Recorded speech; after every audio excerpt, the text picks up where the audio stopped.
Right, today we've been installing security on this 2018 BMW X5.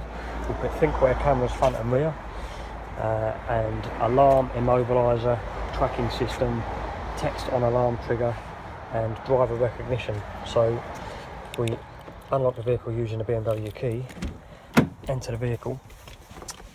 Our alarm and immobiliser is now in a pre-disarmed state, and it's looking for these driver cards, which are currently switched off, so the system can't see these driver cards.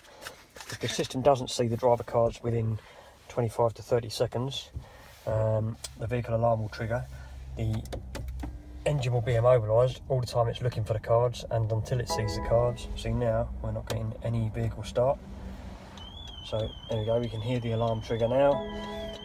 Indicators flashing away, just to give visual warning on the outside.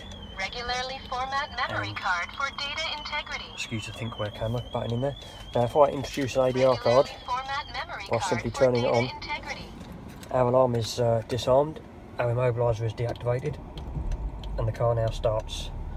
Regularly format memory card for data integrity. Engine running.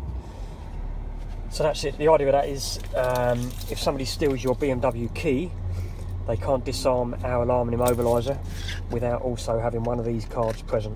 This card doesn't need pressing or anything. It merely needs to be on the driver, hanging on the driver's belt or whatever. Ideally not keep it with the keys, because the idea is if somebody steals your keys, they can't remove your they can't remove your vehicle, can't disarm the alarm and immobiliser without seeing one of these cards. So there you go. The idea is ADR card stops your car getting stolen by key cloning, hijacking, all that kind of stuff. Give us a call if you need to talk about a solution. We're available on 0330 010